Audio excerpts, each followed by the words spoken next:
Have you ever asked yourself this dangerous, unsettling question? Was Yahweh only the God of Israel?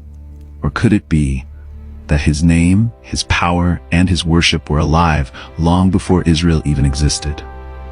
Yes, before Moses saw the burning bush, before the 10 Commandments thundered from Sinai, before Jacob wrestled with the angel and became Israel, there were already people scattered across the ancient world, whispering his name.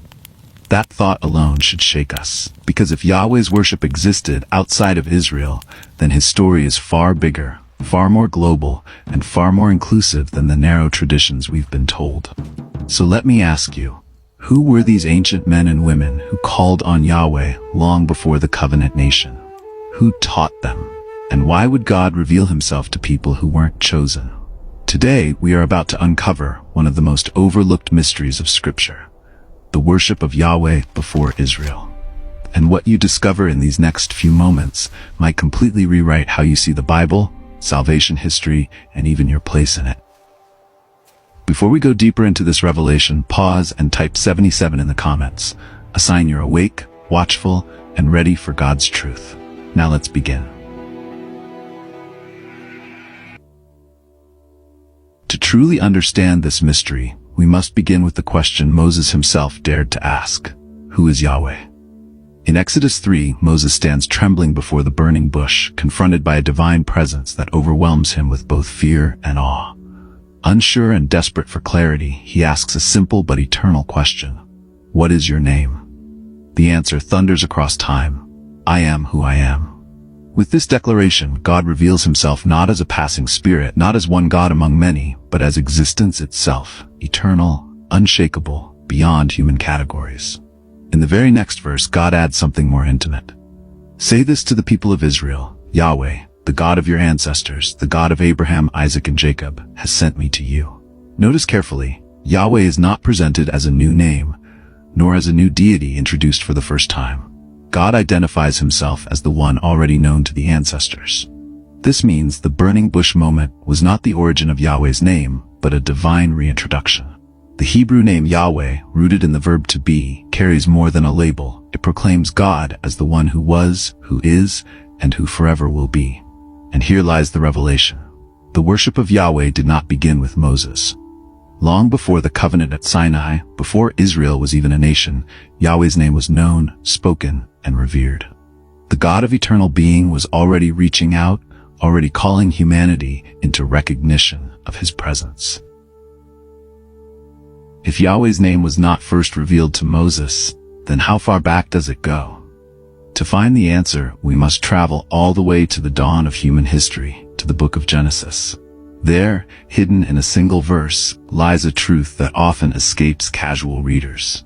Genesis 4:26 declares, "At that time people began to call upon the name of Yahweh." Consider the context.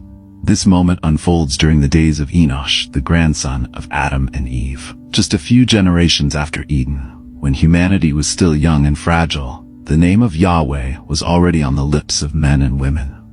Think about that. Long before Abraham, long before Israel, long before the 10 Commandments, people were already invoking the sacred name. This raises an astonishing question. How did they know his name? Who revealed it to them? Was it preserved as a memory from Adam and Eve's encounters with their Creator in the garden? Or did Yahweh himself continue to make his presence known to those who sought him with sincerity? What is clear is that the worship of Yahweh predates nations, borders, and religious systems. Before there was a chosen people, before there was a covenant written in stone, there were hearts crying out to the eternal God. This reminds us that Yahweh's story was never meant to be confined to Israel alone. From the very beginning, his desire was to be known by humanity, by every family, tribe, and generation.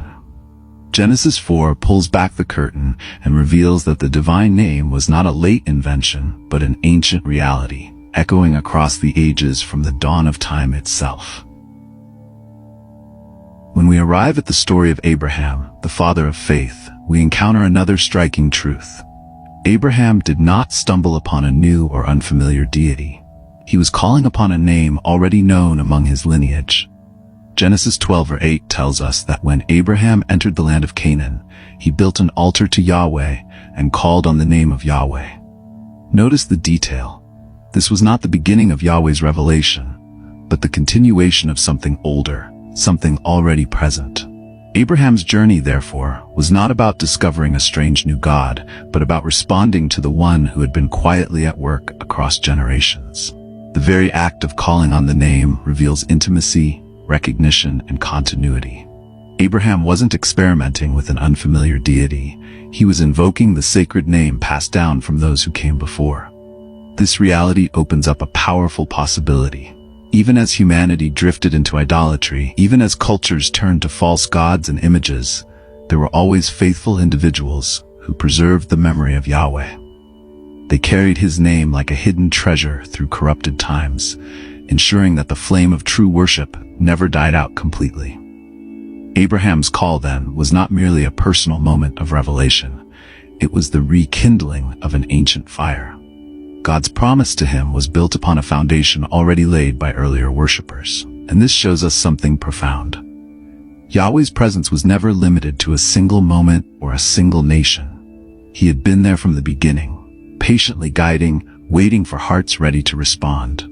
Abraham's story reminds us that the covenant God made with Israel was rooted in a name and a worship far older, stretching back to the dawn of humanity itself.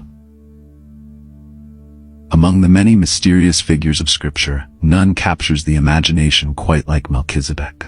His sudden appearance in Genesis 14 feels almost like a divine interruption, a reminder that God's story is always larger than the human eye can see. After Abraham rescues Lot and defeats the kings of the region, the text says, "Then Melchizedek, king of Salem, brought out bread and wine. He was priest of God Most High." Pause and reflect on this. Long before the tribe of Levi existed, long before the tabernacle and the temple, long before the elaborate rituals of Israel's priesthood, here stands a man described as a priest of Yahweh, the Most High God. Abraham himself recognizes his authority, receiving Melchizedek's blessing and even giving him a tithe, a tenth of all his spoils. This act is extraordinary. The father of Israel bows in reverence to a man outside his family line, acknowledging a priesthood greater than his own calling. But where did Melchizedek come from? Who taught him about Yahweh? The text offers no genealogy, no backstory, no explanation. Hebrews 7 deepens the mystery, describing him as without father or mother, without genealogy, without beginning of days or end of life. Some scholars see in him a symbolic foreshadowing of Christ, the eternal priest who intercedes for all humanity. Others believe he was a historical king whose knowledge of Yahweh came through ancient revelation. Either way, one truth is undeniable. Melchizedek proves that Yahweh's worship was not confined to Abraham's household. Even outside the chosen family, God had priests, kings, and worshippers who knew his name and honored his authority. Melchizedek stands as a signpost, pointing to a global story, a God too vast to be contained by one nation or one lineage. If Melchizedek showed us that Yahweh had priests outside Abraham's family, then Jethro reminds us that this pattern continued long after. Jethro, introduced in Exodus 3 verse 1, is called the priest of Midian. And at first glance, that title might make us think of pagan rituals or false gods. Yet the narrative reveals something far deeper. Jethro was no idolater. He was a priest who honored the true God even before Moses returned to Egypt to deliver Israel. Consider what happens after the Exodus. When Jethro visits his son-in-law Moses in the wilderness, he hears of Yahweh's mighty deliverance from Egypt. Instead of reacting with skepticism or resistance, Jethro rejoices and declares, "Blessed be Yahweh who has delivered you out of the hand of the Egyptians. Now I know that Yahweh is greater than all gods." Notice his words carefully. Jethro does not use a generic title for God. He calls him Yahweh, the covenant name revealed at the burning bush. But it goes even further. Jethro doesn't just speak praise, he acts in worship. Exodus 18 verse 12 tells us that he offers sacrifices to Yahweh, and the elders of Israel join him in a sacred meal. Think about that moment. A Midianite priest, a non-Israelite, welcomed into fellowship with the leaders of God's chosen people, with no rebuke, no correction, no boundary keeping him out. Jethro's story shatters the idea that Yahweh was confined to Israel alone. It shows us that the knowledge and worship of the Most High had already spread into distant lands, finding expression in hearts that were open to Him. Jethro stands as a witness that God's reach was never about ethnicity or borders, but always about a heart that recognized His greatness. When we open the book of Job, we step into one of the most ancient and mysterious texts in all of Scripture. Unlike the patriarchs of Israel, Job does not belong to the family of Abraham, Isaac, or Jacob. He lives in the land of Uz, a region far removed from Canaan, and yet his entire story revolves around his relationship with Yahweh. This alone is remarkable. A man outside the covenant nation not only knows God's name, but speaks of Him with a depth of reverence that rivals Israel's greatest prophets. Job 1:21 gives us his famous cry, "Yahweh gave and Yahweh has taken away. Blessed be the name of Yahweh." The Hebrew text makes it clear. Job invokes the covenant name, not a generic title. He speaks of Yahweh as a personal, sovereign, living God, the very same God who later reveals Himself to Moses on Mount Sinai. But Job's relationship goes beyond simple acknowledgement. Throughout his trials, Job longs for dialogue with God. He wrestles with divine justice, questions His suffering, and yet never abandons his faith. In Job 19:25, he proclaims with astonishing clarity, "I know that my Redeemer lives, and that in the end He will stand upon the earth." This is not only a declaration of trust, but a prophetic vision pointing toward Christ Himself. What does this tell us? That the knowledge of Yahweh, the living Redeemer, was alive far beyond the borders of Israel. Job's friends, though flawed, also wrestle with God's character, showing that the awareness of a righteous Creator circulated in the wider world. Job's story proves that Yahweh was not a tribal deity limited to Israel. He was already revealing Himself as the God of all nations, the God of every seeker, the Redeemer of the whole earth. Few figures in Scripture are as puzzling as Balaam. He was not an Israelite. He came from Pethor, near the Euphrates, a land associated with Mesopotamian traditions and foreign gods. And yet this man, a prophet for hire with questionable motives, heard the voice of Yahweh as clearly as Moses or Abraham. That alone should make us stop and think. Numbers 22:9 tells us plainly, God came to Balaam and said, "Who are these men with you?" Imagine it, the covenant God, the same Yahweh who parted the Red Sea and thundered from Sinai, speaking directly to a Gentile prophet. Even more astonishing, Balaam recognizes his voice. When he reports back to the messengers of King Balak, he says, "Yahweh has refused to let me go with you." He doesn't use a vague title. He calls him by name, Yahweh. This raises deep questions. How did Balaam know Yahweh's voice so intimately? How did he distinguish Him from the countless gods of Mesopotamia? While Balaam's heart was corrupt, driven by greed and pride, God still chose to reveal Himself through him. And in spite of Balaam's flawed motives, Yahweh's purposes prevailed. Hired to curse Israel, Balaam instead declared blessings. He even delivered one of the most striking messianic prophecies in the Old Testament. "I see Him, but not now. I behold Him, but not near. A star shall come out of Jacob, and a scepter shall rise out of Israel." What do we learn from this? That Yahweh's voice cannot be confined, manipulated, or limited by human plans. He speaks where He chooses, even through outsiders and imperfect vessels. Balaam's story proves once again that Yahweh was not merely the God of Israel. He was already making His name known far beyond their borders. After tracing these stories, from Enosh to Abraham, from Melchizedek to Jethro, from Job to Balaam, we are left with one pressing question. Why does this matter? Why spend time proving that Yahweh was known and worshipped long before Israel became a nation? The answer is profound. It reminds us that God's heart has always been global. From the very beginning, He was not a tribal deity locked within the borders of one people.